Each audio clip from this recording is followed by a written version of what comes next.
waktu ini nakok tanggal 8 sampai 12 itu nanti wajib dikodok kalau untuk puasa, kalau untuk sholatnya tidak, karena sholat kalian atau ibadah kalian di sini itu seperti dianggap karena hukum kalian masih dalam keadaan haid gitu.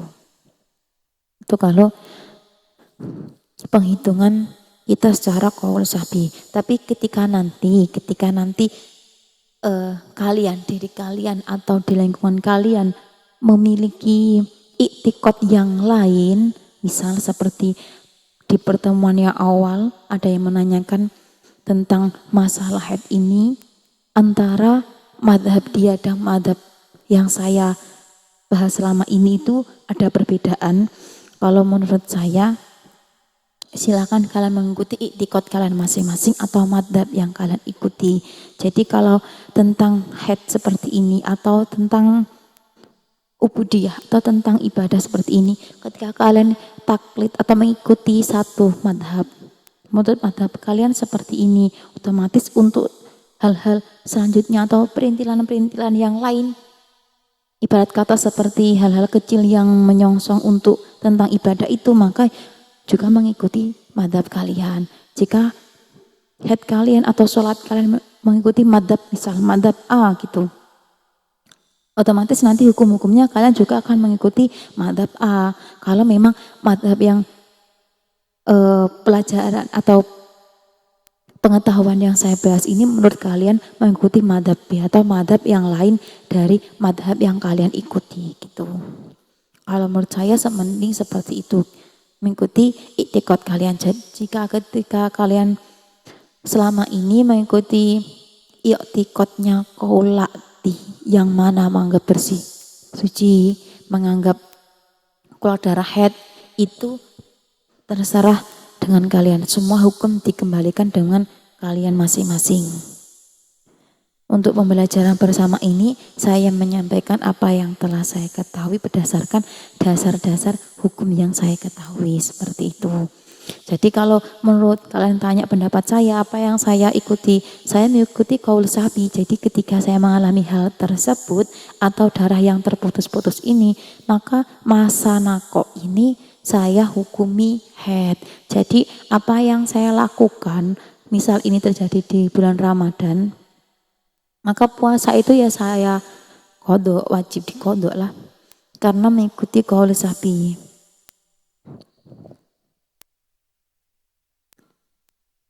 Ini untuk pembahasan muddatul tuhri. Sebenarnya banyak sekali cabangan-cabangan masalah yang terjadi pada haid atau menstruasi ketika sudah memasuki muddatul tuhri atau haidul mungkotek, darah yang terputus-putus. Karena apa? Karena banyak sekali dari kalian yang mengalami hal-hal yang biasanya jarang dialami oleh orang lain. Maka dari itu nanti ada hukum-hukumnya secara terperinci. Kemudian lagi ketika nanti misal seperti ini, kalian mengalami keluar darah di bulan awal tapi di akhir bulan, misal di bulan Januari, di akhir bulan tanggal 30 keluar darah. Kemudian nanti pas pada bulan kedua tanggal 1 itu suci, udah nggak mengalami keluar darah, tapi di tanggal 2 keluar lagi. Ini nanti penghitungannya masih nyambung dengan bulan yang sebelumnya. Kita tidak bisa menghitungnya hanya per individu bulan, nggak bisa seperti itu.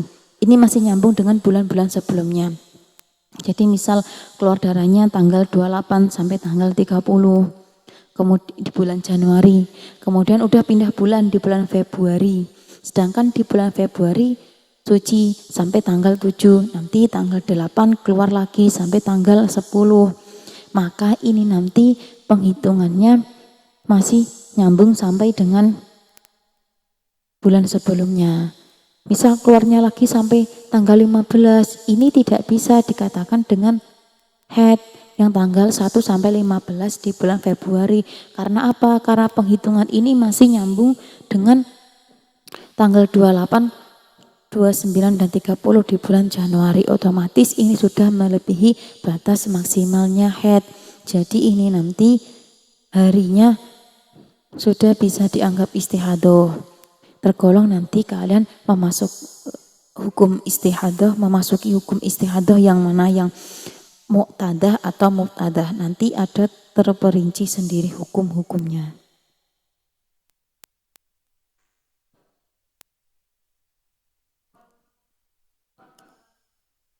Untuk yang selanjutnya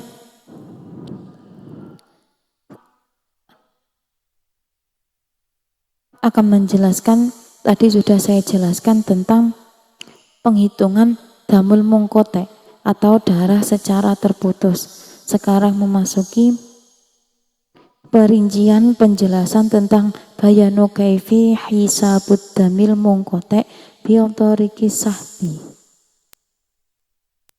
yaitu menjelaskan cara menghitung darah yang terputus menurut caranya qaul sahbi yang seperti saya jelaskan tadi. Akan saya ulangi, kalau menurut qaul sahbi atau qaul mu'tamad, pendapat yang dijadikan pegangan, yaitu masa nakok atau masa sucinya darah itu dihitung dengan masa haid atau dianggap dengan haid. Jadi ketika nanti darah-darah itu terputus, maka masa bersih di antara dua darah ini juga tetap dihukumi haid, seperti itu. Kemudian saya akan menjelaskan tentang sifat-sifatnya darah.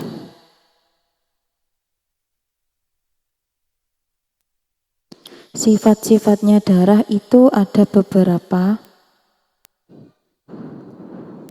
yang mana nanti setiap orang itu mengalami warna darah yang berbeda-beda, atau dia tuh mengalami sama seperti yang saya katakan tadi, siklus yang berbeda-beda.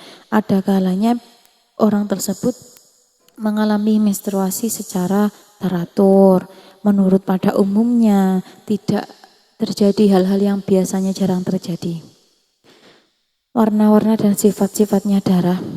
Itu yang pertama, darah itu berwarna hitam. Dia darah kuat.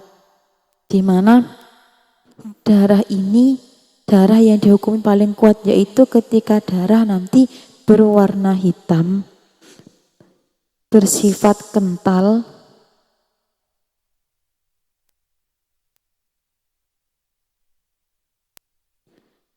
yaitu ketika nanti darah itu berwarna hitam dan bersifat kental. Ini darah yang paling kuat.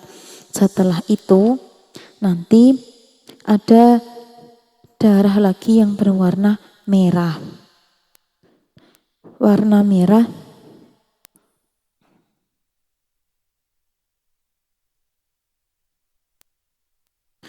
merah itu tingkatan darah nomor 2. Jadi kalau dibandingkan darah berwarna merah dengan darah berwarna hitam, itu lebih kuatan darah yang berwarna hitam.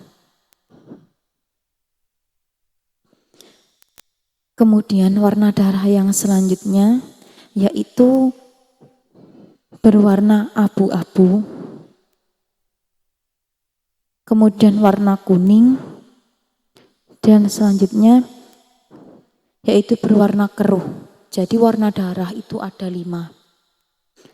Darah warna hitam, merah, abu-abu, kuning, dan keruh.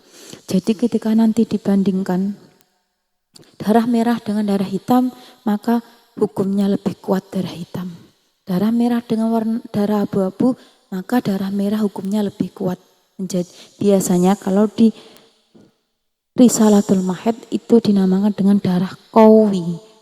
Sedangkan darah lemah atau lawannya darah kuat yaitu darah lemah disebut dengan darah dhaif.